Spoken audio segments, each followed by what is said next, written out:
What is up, my Shadowverse soldiers, and welcome back to another Shadowverse Evolve video. So alright soldiers, in today's video we're going to be going over both the Academic and the Draconic Duelist cards that are going to be coming in set 9. In JP, they came out in a starter deck that had these exclusive cards that only had them in like a starter deck, but in set 9 they're going to be coming out in the English edition for Shadowverse Evolve, so look out for these cards when pulling your packs.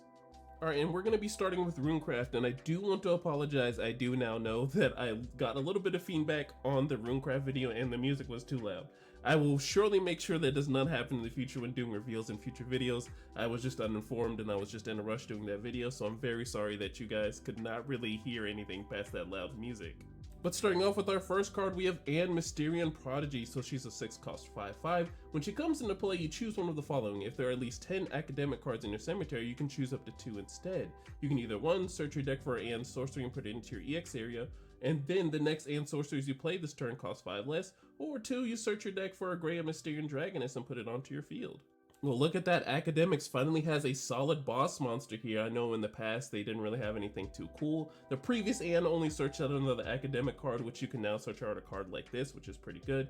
And then now with this ability, you're going to be able to search out a spell card and put into your EX area, and it's going to be free for the turn. And then also, if you have those 10 academic followers, you're going to be doing that both with also getting the Grey Mysterian and putting it onto the field and getting her fanfare effects.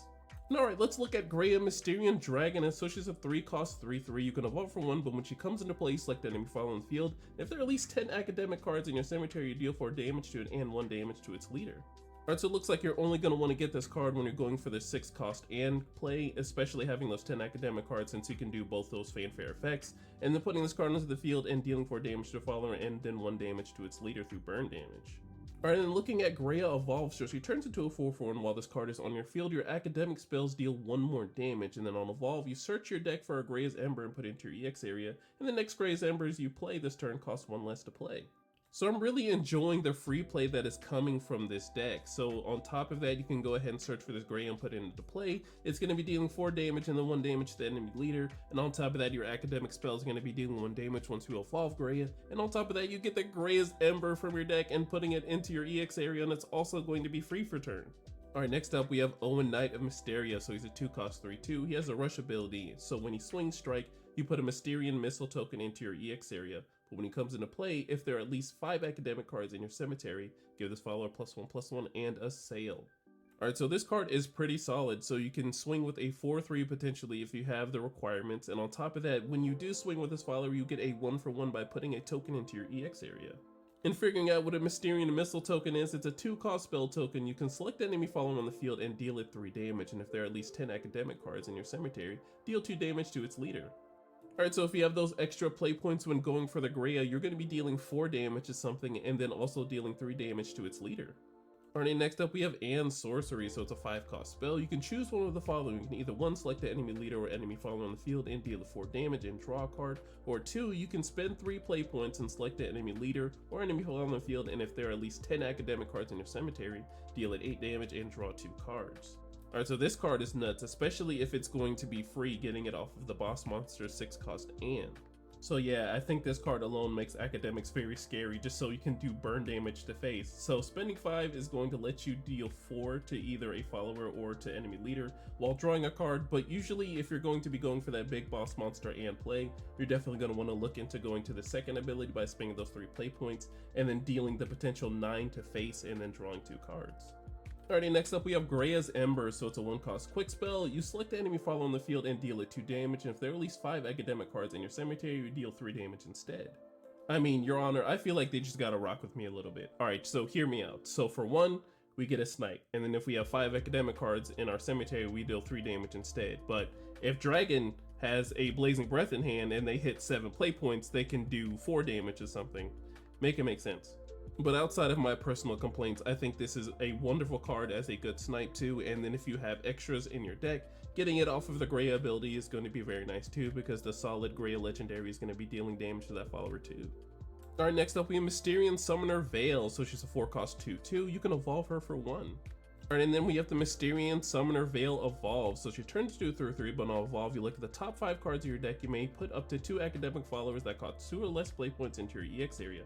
This turn, they cost 2 less to play, and put the remaining cards on the bottom of your deck in any order. Alright, so this is the card that's going to be bringing the entire academic school together. I know we have the lovely Greya and the lovely Anne that are good boss monsters and legendaries for the deck, but this is definitely going to be like the gold-like card, I'd like to say, that's going to be looking at the top 5 to get 2 academic followers, and then you're flooding up the board because they're going to cost 2 less, so they're played out. And then if you play cards like Craig, that's going to help you filter by putting extra academic cards into your cemetery. I think this card is going to be very wonderful to play. Alrighty, next up we have Mysterian Knowledge, so it's a 1-cost spell. When playing this card, reveal 2 academic cards in your hand as an additional cost. This card cannot be played unless you pay the additional cost. You draw a card and then you put a Mysterian Missile token into your EX area. Alright, so soldiers, let's sit down and talk for a second. So, when revealing cards like this will definitely help with game plans like this. Are you going to reveal that you have the boss monster, and then, make sure that your opponent is going to set up for your answer that you're going to have later on in the game? Or are you going to reveal 2 academic followers you're going to be playing in the next 2 turns so your opponent can prepare for the next 2 turns in what you're going to be playing in academic followers? But on top of that, with this card's ability, you're able to draw a card and put a Mysterian Missile token into your EX area, so you can go ahead and get a +1 while also putting a card into your EX area that's also going to deal with your opponent's board. Alright, next up we have Mr. Bertrand, the Magic Mentor. So he's a 1-cost 1/2. When he comes into play, you can choose one of the following. You can either 1, put a Mysterian Missile token into your EX area, or 2, select an academic spell in your cemetery, and if there are at least 5 academic cards in your cemetery, add it to your hand.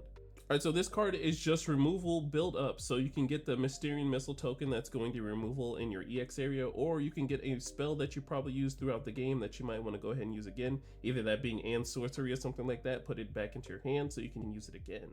And alright soldiers, we're going to be moving on into the Dragoncraft section with the Draconic Duelist. I've been hearing good things. I've been hearing that this is going to be top 3 of this set.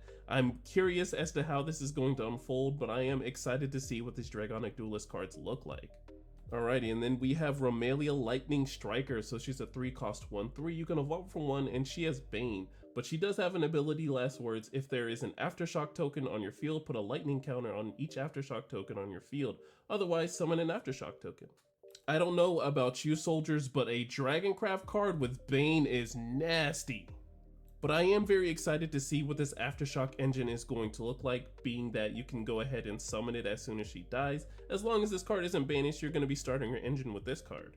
Alright, and before we get into the Evo, let's figure out what the Aftershock token does. So it's a 3-cost amulet. Whenever a Draconic Duelist follower is put onto your field, put a lightning counter on this card. You can activate by engaging this card by selecting a Dragoncraft follower on your field and give a +2 attack. This ability can only be activated if there are at least 5 lightning counters on this card. You can also activate by engaging this card by selecting an enemy follower on the field, destroying it, and deal 3 damage to its leader. This ability can only be activated if there are at least 10 lightning counters on this card. Alright, yes soldiers, I enjoy archetype heavy / tribal decks so much. So playing Draconic Duelists are going to give you the lightning counters that you need on this card. As long as you have 5 counters on this card, you can go ahead and give a Dragoncraft follower the +2 attack, and sometimes that might come in the form of Forte. Imagine a Forte swinging at you for 9 damage. And if your opponent does not have the removal in terms of getting rid of this card, if you reach those 10 lightning counters, you're just going to have a hard removal that's on your field at all times while also dealing 3 damage to the enemy leader. Alright, and looking at Romalia Striker Evolve, so she's a 2/4. She has Assail and Bane, but on Evolve you select the enemy follower on the field. If there's an amulet on your field, deal it 3 damage. She also has last words. If there is an Aftershock token on your field, put a lightning counter on each Aftershock token on your field. Otherwise, summon an Aftershock token.